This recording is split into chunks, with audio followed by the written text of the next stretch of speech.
Allahu Akbar, Allahu Akbar.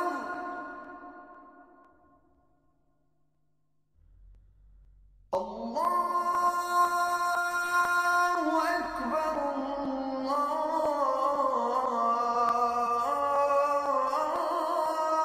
Allahu Akbar. Bismillahirrahmanirrahim. Të nderuar televizikues, assalamu alaikum wa rahmatullahi wa barakatuh. Dhe ja, sërish po takomi me programin Në hijen e Ramazanit. Kësaj radhe të nderuar televizikues, kemi zgjedhur temën imani dhe islami, kushtet e tyre. Lidhur me këtë temë dhe trajtimin e shumë çështjeve tjera që përfshihen brenda kësaj teme, kemi ftuar në studio Hoxhën e nderuar Efendiun Ekrem Ahmeti. I nderuar Hoxh, mirë se erdhët.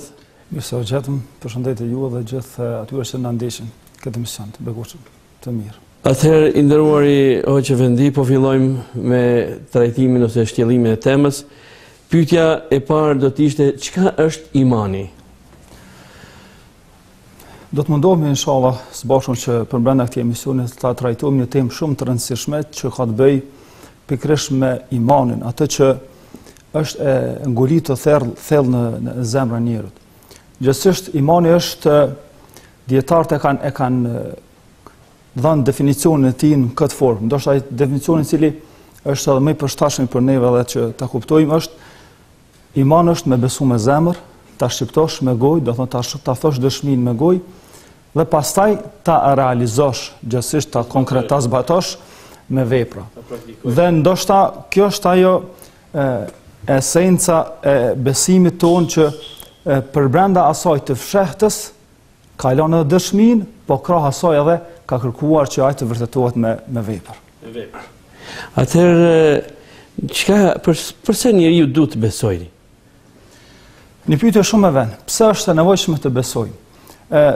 Do të mundohna vetëm të jap një sqarim nëse marrim historikisht pra kultura dhe popull të ndryshme dhe civilizime të ndryshme, e vrejmë se përbrenda tyre do të gjejmë shumë popull të cilët nuk kanë pasur as nivel kulturor, as arsimor, as ngritje, mirë po e vrejmë se përbrenda tyre nuk gjejmë as një popull i cili nuk ka pasur besim, që do thotë nevoja e njerëzit për besim është diçka e lindur, pra është pjesë e konstruktit tina gjithsesi e qenies së tina si njeri. Nga se duke qenë si i tillë, nevoja tina të lidhet edhe në aspekt psiqik, emocional, edhe fizik, është e domosdoshme qysh nga ardhja e tina në këtë dunja. Pra ne jemi të krijuar të tillë, të pastër, sikur që ka thënë pejgamberi sallallahu alajhi wasallam, thotë çdo fëmijë lind në natyrshmërinë e pastër, do thotë lind si besimtar, po varësisht pastaj për prindvre ose e bën të krishterë ose jehudi ose zarbudist, mirë po nuk thotë që e bën musliman, që do thotë se çdo fëmijë që lind i pastër me besim musliman dhe ne nëse hasa në mesin e muslimanëve, nëse prindërit e rreth i tij janë muslimanë, do thotë ai vazhdon atë rrugë. E kjo është pikërisht domthon hadithe që pejgamberi sallallahu alajhi wasallam nuk thotë bëhet musliman, po thotë e vazhdon atë natyrshmërinë e lindur, që do thotë nevoja e njerëzit dhe besimi është diçka që lind me njerën. Pra, e njerët është që ta kultivoj këtë besim, ta ruaj dhe ta zbatoj. Atëherë, çka ne kuptojmë saktësisht, cili qenë ka besimi i vërtet, pasi ju thatë se të gjithë njerëzit besojnë, po më varet se çka besojnë?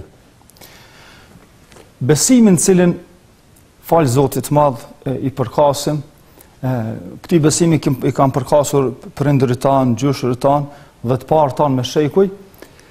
Besimi islam është i vërteti. E njerët është të besoj çfarë të doj. Mirë po e vërteta është në këtë besim, në këtë islam. Dhe vërtetësia e këtij besimi vërtetohet me gjitha argumentat cilat Zoti i Madhërisëm ka ofruar njerëzit. Qofshin ato të aspektit logjik, qofshin edhe të aspektit emocional edhe psiqik, por të gjitha këto do të gjenden përbrenda fesë sonë të pastërt islame. Mund të kthehemi te ajo që thatë më parë se faktikisht është hadithi i dërguar se secili lind në natyrshmërinë e pastër islame. Është Ademi alayhis salam. Nuk është i lindur, është i krijuar. Çfarë besimi kishte ai? Ademi alayhis salatu wassalam është njeriu i parë dhe i dërguar i parë Allahu xhanu. Ai kishte këtë besim çfarë ne kemi. Për këtë pejgamberi sallallahu alajhi wasallam thot, shembulli im, edhe shembulli pejgamberëve të tjerë është sigurisht shembulli një fortifikate, në të cilën thot ka mbetur vetëm një tull pa e kompletuar atë përsosmërinë e saj. Dhe thot, unë jam ajo tulla. Do thot, zinxhiri profetik përfundon me pejgamberin sallallahu alajhi wasallam dhe lidhja të gjithë pejgamberëve, duke filluar nga Ademi alayhis salam deri te Muhamedi alayhis salam, është unike, është një e vetme, të gjithë kanë thirrur në besim në Allahun xhela xhelalu xhel shan. Do thot besimi në njësinë e Zotit është ai besimi i vërtet që kanë ndjekur, sepse ne siç dihet tani edhe na akuzojnë të tjerë se kur themi se edhe të dërguarit e mëparshëm kanë qenë besimtar në Islam. Faktikisht fjala Islam a është përdorur tek të dërguar të tjerë? Fjala gjithsesi Islam është. Po, besimi Islam nuk është gjithsesi ardha e Muhamedit sallallahu alajhi wasallam nuk është një fe e re, por është vazhdimsi e thirrjes të cilën ka ardhur po të njëjtit pejgamber, por nga njëjta origjinë, kanë fjalën nga origjina e besimit, nga se për nga origjina të gjithë jemi të njëjtë, domethënë të gjithë jemi nga Ademi alayhi salatu wassalam. Të gjithë kanë besuar një, të gjithë kanë thirrur në Islam, të gjithë kanë thirrur në nështrueshmërinë ndaj Allahu xhaleshanu të vetëm. Dhe duke qenë të tillë, pejgamberi sallallahu alaihi wasallam çdo herë i ka cilësuar si vllau im Musa alayhi salam, vllau im Isa alayhi salam, baba jon, baba e gjithë pejgamberëve që është quajtur do të Ibrahim alayhi salam. Pse ka thonë pikërisht këtë shprehje? Për mos të ardhë të nesërmen, që të vjen dikush dhe të bën një ndarje mes profetëve të Allahut xhela xhelalu shanu. Pra të gjithë rrjedhin nga një zinxhir i pastërt, pra nga zinxhiri të cilin Allahu xhela shanu ka zgjedhur të dërguarit e tina, pastaj dhe u ka zbritur shpallin atje secilit veç e veç. Cilat janë konditat apo kushtet e imanit që populli njeh si shartet e imanit, shartet e islamit e kështu me radhë? Çdo gjë kur ne fillojmë një punë ka disa kushte të veta. Pastaj kështu është edhe besimi jon. Ka disa kushte të cilat duhet i pranoj që të llogaritet për njeriu besimtar musliman. E para është të besoj në Allahun xhaleshanuhu. Pra të besoj Allahun krijuesin, sunduesin e vetëm, të besoj cilësive e tina të cilat e ka përmendur vetën e tina në Kur'an si i mëshirshmi, i gjithdijshmi, mëshirplot, i urtë e kështu me radhë. Domethënë për të qenë besimtar, s'pari duhet të besojmë në Zotin. Një. Ti besosh të vetmit Allah, i pa fillim dhe i pa mbarim, dhe ti besosh ashtu sikur se ai ka obliguar të besosh. Që do thotë të vetëm deshta ta bëj një sqarim. Pra ne i besojmë Allahu xhaleshanuhu çush ai na ka mësuar të besojmë. Pra besimi jon dallon prej besimeve të tjera. Do thotë besimi jon nuk është diçka e shpikur nga mendja e njerit. Besimi jon është total shpallje që Allahu xhaleshanuhu e ka sjellur nëpërmjet melekut Xhibril tek pejgamberët e tina, pra dhe na ka mësuar si të besojmë. Pra besimi jon nuk është diçka që ka ardhur si dëshirë e njerit.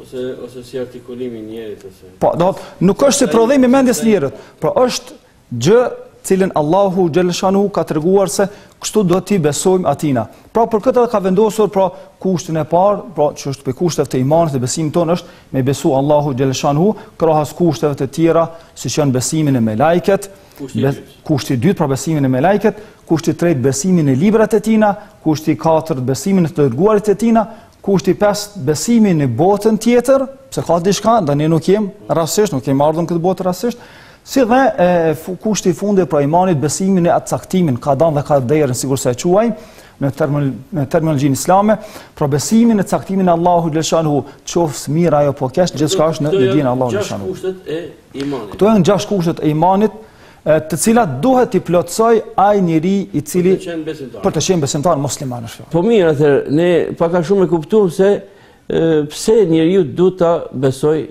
krijuesin, ta besoj Zotin, ta besoj Allahun si një fuqi plot. Po pse duhet ti besoj engjëjt? Pyetje shumë e vet. Dhe çka janë engjëjt? Si trajton feja islame ose si na mëson Islami se çka janë engjëjt, melaçet, melajket? Besimi jon lidhet direkt me Allahun xhaleshanuhu, krijuesin ton. Për këtë edhe kushtet cilat na vijnë, pikërisht janë rrjedhoja e këtij besimi, domthonë edhe besimin e melajket është kusht edhe besimi në Allahun xhelle xhelalu. Vetëm një duhet ta sharoj, është interesante sot ai aspekti psiqik i njerëzit, sa është i qetë dhe sa është në gjendje të kontrollojë veten e tij, emocionet e tij, kur ai ka lidhje të tina me krijuesin. Për këtë ky krijues i vetëm është ai që na ka obliguar të besojmë edhe krijesat tina të tjera, sigurisht janë melekët, të cilat ne nuk i kemi pa, mirë i besojmë. Melekët janë krijesat e krijuara nga drita. Pra sigurisht se ne që jemi krijuar nga dheu, kështu është fjala e njeriu i para Ademi alayhis salam. Krijesat melekët janë të krijuar nga drita, të cilat kryen detyra, urdhat e Allahu xhaleshanuhu në përpikëri, ashtu sikur se ka obliguar Allahu xhaleshanuhu, ose sikur se përshkruan në surën Tahrim thotë la ya'sun Allah, ato nuk i bën kurrëherë mëkat Allahu xhaleshanuhu. Wa yaf'aluna ma yu'marun, dhe zbatojnë në përpikmëri të gjithë urdhën të cilën Zoti i ka obliguar me to. Urdhat, gjithsesi punë të cilat i kryen melekët janë të ndryshme. Sikur se janë melekët të cilët e mbajnë frontin e Allahut, pra arshin, janë melekët po xhenetin, që është fjala të cilat do t'i përshëndetin banorët e xhenetit kur do të hyjnë pra në xhenet.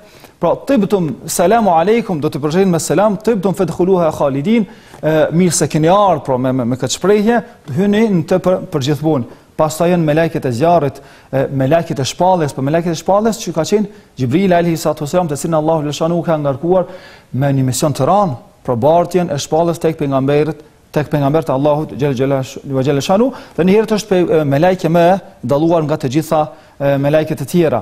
Pastaj kem melekët kiramën katibin, të cilat janë melekët që na rrin njëra në krahun e djathtë, njëra në krahun e majt, që shënojnë çdo detaj. Pse? Që nesër ditën kur do dalin para Allahut xhaleshanu me dhënë llogari, do të jenë dëshmitar. Pra një prej detyrave të melekëve është se ato do të jenë dëshmitar. Pastaj meleku i vdekjes, meleku që e pyetin njerën në momentin kur ai zbret në varr, melekët e kodrave, të rreve, melekët të cilët prezantojnë në vende, në mexhlise të cilat Zoti është i kënaqur, pra mësohet feja Allahut, lexohet libri i tij, mësohet feja e tyre, të cilat prezantojnë në ato mexhlise dhe lutën Allahun lëshanu për ata të cilët janë në atë mexhlis të dijes të hajrit, lut Zotin që të jenë ato pra në këtë mexhlis. Melekët nuk ushqehen. Ato kanë emocione, kanë dëshira, kanë kërkesa, epshe, sikur njeriu që ka. Melekët nuk janë krijesat të cilat i ngjasojnë njerit. Melekët nuk kanë emocione. Melekët nuk në kontekstin e asaj, po shprehna, kanë një lloj emocione në ato se gëzohen kur e shohin dikan në rrugë të mirë dhe hidhrohen kur e shohin dikan në rrugë të keqe. Ndërsa në atë aspektin e njerit, nuk kanë të bëjë kurrë me njerëzit, as nuk të shtohen. Pra, janë të cilat Allahu xhaleshanu i ka krijuar me detyra të veçanta, numrin të cilave e din sakt vetëm Allahu xhaleshanu, e zbatojnë që Zoti Allahu xhaleshanu i ka ngarkuar dhe nuk i bëjnë mëkat Allahut xhelaluhu wa xhaleshanu. Po kemi parë shpesh herë kur në besime të tjera, saqë ma vonë shohim edhe tek disa të deklaruar si musliman, kur kanë mbajtur edhe fotografi, sidomos të Ibrahimit alayhis salam, dhe enjëjt i kanë cilësuar si të gjinisë femërore më shumë. Po. A kanë gjini ato? Melekët nuk kanë gjini. Ato fotografitë të cilat i kem vrejtur në disa vende, falë Zotit tash një pjesë të tyre vetëm se thuajse i kanë larguar, janë zhdukur thuajse, që do thotë nuk duhet ta rikthejmë vëmendjen edhe një herë tek këtu, nuk është diçka e preferuar, ato nuk kanë gjini. Përdesë Allahu xhaleshanu i ka cilësuar si melekët nuk kanë gjini, do të ato nuk shtohen, ashtu sikur se Zoti ju ka dhënë leje, do të jetojnë sa Zoti ju ka caktuar, pastaj ato do të vdesin sikur se të gjitha krijesat e tjera. Po janë krijesa madhështore, po. Janë gjithsesi krijesa madhështore. Do të pejgamberi sallallahu alajhi wasallam prej momenteve që është tronditur ka qenë, është bezdisur do nga pamja, jo në aspektin e bezdisë, po është tronditur nga ajo pamje kur ka parë melekun Xhibril në formën e vet, kur mas pari ka dhënë, kur ka ardhur shpallja, do gjësisht fjala e parë që Zoti i ka zbritur lexo. Pastaj treguohet se pejgamberi sallallahu alajhi wasallam duke shkuar në shtëpi, thotë nga qielli lart thirrte meleku Xhibril, thotë jam e kam ngritur kokën lart, thotë kam pa 600 pal krah në njërin anë. Për këtë janë krijesa madhështore të cilat pamjen e tyre të saktë e din vetëm Allahu subhanahu wa taala. Inshallah Zoti ja mëson çdo kujt që në ditë kiametit t'i takojnë me lajqet që i shërben xhenetit. Këtu vetëm ta jap një sqarim, njeriu është një krijesë e krijuar mes dy lloj krijesave. Pra mes krijesave që nuk bëjnë fare gjuna, që janë me lajket, dhe tjera të cilat janë vazhdimisht duke bërë gjuna që janë shejtant. Por njeriu çfarë do thotë kjo? Ka mundësi të ngritet në shkallë të melajkëve me punë të mira të tina. Po sidomos tash në muajin Ramazan. Sidomos në veç mas muajit Ramazan ku mundësia është jashtëzakonisht e madhe që me pak të arrish shumë, do thotë me një nafile të amrish sevapin e një farzi. Edhe çdo herë gjatë tërë vitit pra të jetë njëri që është i përkushtuar ndaj besimit. Atë e kuptuam pse duhet besojmë në engjëj. Po pse duhet besojmë në libra, në shpallje? Zoti i Madhërisht njeriu nuk e la të vetëm, krahas obligueshmërisë të tina që ti besoj atij të vetmit krijues, e ndihmoi njeriun që të bindet më lehtë në Allahun xhel xhelalu. Për këtë ai të shumë pejgamber zbriti libra, zbriti fletushka, të cilat do t'u lehtësojnë besimtarëve udhëzimin. Kjo është qëllimi. Cilat janë shpalljet më të njohura që ne duhet pak a shumë edhe besimtari duhet të ketë njohuri, cilat janë shpalljet kryesore, cilat duhet i di ato, do thotë. Shpalljet kryesore ju kanë zbritur 4 pejgamberë të Zotit xhaleshanuhu. Zeburi ka zbritur Davud alayhi salatu wassalam, Tevrati i ka zbritur Musa alayhi salatu wassalam, Injili i ka zbritur Isa alayhi salatu wassalam dhe Kurani i cili ka zbrit Muhamedit sallallahu alaihi wasallam. Pra të gjithë rrjedhin pra nga Allahu xhaleshanuhu, janë shpallje nga Allahu xhaleshanuhu tek pejgamberët e tij, të cilët ai ka përzgjedhur, vetëm se shpallja e fundit dallon nga shpalljet e tjera. Nga sa ato kanë qenë të fokusuara për një vend dhe një kohë të caktuar dhe një popull. Ndërsa ose 2-3 popull, do të që ka qenë nëse kam drejt me quaj do në një vend në një region ato. Ndërsa shpallja e fundit është shpallja që dallon nga të tjerat. Është shpallja gjithëpërfshise. Një herët për të në të janë përmbledhur lajmet e gjithë pejgamberëve. Gjithsesi aty në kryesorë, mos them të gjithëve, nga se ka shumë pejgamber të cilët është përmendur kalimthi ose nuk është përmendur fare. Mirë po janë përmendur edhe pejgamber të tjerë, do të edhe pejgamber sikur se përmendën për Musa alayhi salatu wasalam, Isa alayhi salatu wasalam, Davud alayhi salam, kështu pejgamber të tjerë. Dhe Allahu xhaleshanu këtë shpallje ka dalluar nga të tjerat se është për të gjitha vendet, për të gjitha kohat. Dhe një herët edhe për gjithsesi domthonë për të gjitha botrat edhe për gjithë popujt. Atëherë kalum pak a shumë edhe tek pejgamberët apo tek të dërguarit, sepse faktikisht shpalljet janë dërguar atyre. Atëherë pse duhet ta besojmë të dërguarit? Dhe kur jemi të besimi në të dërguar ose besimi në pejgamber, nëse ne do ta mohonim njërin nga ata, çka do të ndodhte? I plotësojmë të gjitha kushtet, përveç se nuk e besojmë njërin nga të dërguarit. Çka ndodh me atë person? A mund të jetë ai besimtar? A mund të jetë ai ta ketë imanin e plot? Besimi jon nuk mund të jetë i plotësuar asnjëherë përderisa nuk i pranojmë të gjithë pejgamberët si tërësi ashtu sikur se jemi obliguar t'i besojmë. Pra duke mos bërë dallim nga asnjëri prej tyre. Gjithsesi i besojmë në mënyrë të drejtë sikur se jemi të obliguar nga Allahu xhaleshanu. Në momentin nëse dikush nga njerëzit mohon një të dërguar të caktuar, i tillë nuk llogaritet besimtar musliman. Po nëse shahan, ja për shembull, ne kemi besime tjera kur të dërguarin e vet ose që beson edhe ndoshta më shumë se të dërguar edhe e shahan në jetën kohë. Çka ndodh tek muslimani? Ka të drejtë muslimani përveç se dim se sharja është një nga mëkatet e mëdha, po si qëndron tek pejgamberët, a bija nga imani, a duhet ta ripërtri imanin, besimin? Këtu duhet ta japim një sqarim, nëse flasim për një ofendim të rastësishëm, inshallah Zoti e fal atë njeri i cili do të me pa dashje ndonjëherë mund ta thënë ndonjë fjalë e cila nuk i përket besimit të tij. Mirë, po nëse është diçka e qëllimshme dhe e bën me një qëllim të caktuar atëherë i tillë ka mundësi që Zoti na ruaj me dalë edhe nga besimi. I tillë nëse don të jetë musliman ose gjithsesi është pjesëtar i kësaj feje, atëherë do ta përtri imanin e tij, do ta dëshmojë edhe një herë shahadetin dhe një herë pastaj të ta ruaj veten e tij nga një fjalor i tillë, nga se ne jemi të ndaluar edhe të ofendojmë edhe njerëz të zakonshëm. Ka thënë pejgamberi sallallahu alajhi wasallam, e ofendon njërin anën e vet. Thonë, si mund ndodhe dërguar i Allahut, ka të tillë që e ofendojnë anën e vet? Thonë, po, ai i cili ofendon dikën tjetër, domosdoshmë ai ka ofenduar nënën e tina. E lemo që të flasim për pejgamber të dërguar të Allahut xhela xhelaluhu xhel. Kushti i pestë ishte besimi në ditën e gjykimit. Çfarë rëndësie ka të besosh në ditën e gjykimit? Besimi jon prej pikave të cilat duhet, kushtet të cilat patjetër duhet i pranoj njeriu musliman, besimtar musliman është edhe. Pse duhet besoj në ditën e gjykimit? Pse? Se është mas parë është pjesë kusht i imanit tonë, nuk ka mundësi të plotësohet imani i njeriu përderisa ai nuk e beson edhe botën tjetër. Dhe e dyta, e cila është shumë e rëndësishme në jetën tonë është çka ka për të kësaj bote. A ekziston diçka ku vajtim ne? Për këtë nuk ka mundësi asnjë fe të jep përgjigje të saktë dhe të qartë, sikurse feja jonë e pastër islame. Çka është pas kësaj bote? Pse ne duhet i besojmë botës tjetër? Unë do të përmend vetëm disa pika pse ne duhet i besojmë botës tjetër dhe pse është kusht për kushteve të imanit.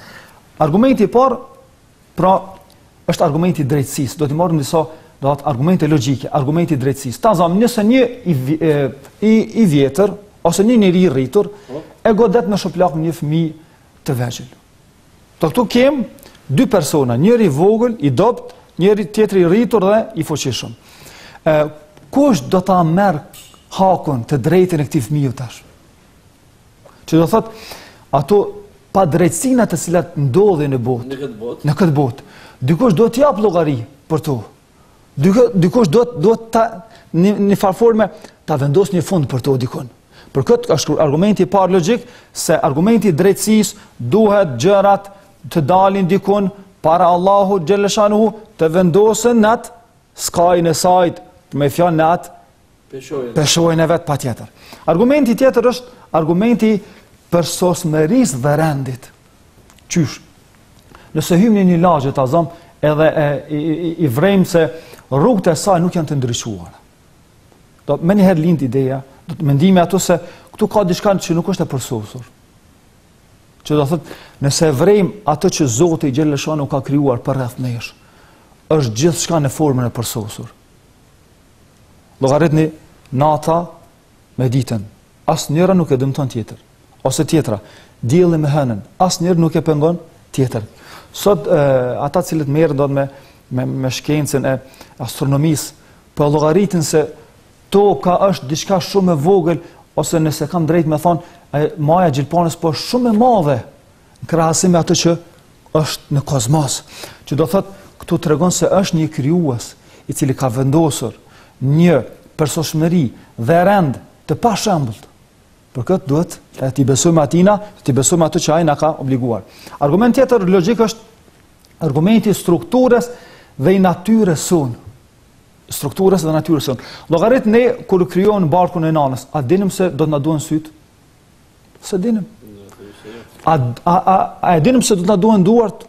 Nuk e dinim. Me fjalë, komplet konstrukti jo ne nuk dinim fare për të. Po kush është ai që vendosi të gjitha këto në mënyrë më të bukur, wa laqad khalaqna al-insana fi ahsani taqwim, ne kemi krijuar njerin në formën më të bukur të mundshme. Më të përsosur. Që do thotë struktura jon është e tillë që tregon se është një urt, një krijues i vetëm i cili ka krijuar njerin me një qëllim dhe ka sjellë në këtë dunjë, pastaj do ta kthejë në botën tjetër për të dhënë llogari se kush për jush është më vepër mirë. Këtu do ta përmend edhe një aspiratë të njerëz për të pasur shumë këtë dunjë. Pra njerëzit gjithherë ndojnë që të kenë më shumë në aspektin e pasurisë, po në aspektin e vladit dhe ndoshta edhe në aspektin edhe jetëgjatësisë. Nëse njeriu do të pranonte gjithçka për rreth tij të shkatërrohej. Mirpo vetë nuk do të pranonte kurrë që ai të shkatërrohej. Do thotë me fjalë tjera, dita e gjykimit, si thot populli, vuan drejtësia, po në fund merr fjalën përfundimtare. Atëherë dita e gjykimit ndryshe edhe dita e drejtësisë. Dhe dita e drejtësisë. Vetëm Kurse cili do ta merr hakun që e meriton. secili do ta merr atë të cilin ai ka vepruar në këtë dunjë. Qofshin nga të mirat që do të vendosen në xhenet, po qofshin nga të këqija që Zoti na ruaj do të vendosen në zjarr. Kto vetëm ta jep dot një sqarim se njeriu gjithherë don atë pafundsinë. Është i krijuar për ta dashur pafundsinë. Mirë po Zoti e ka lënë që njeriu në këtë dunjë nuk do të jetë i pafund. Po në botën tjetër, xhenet po.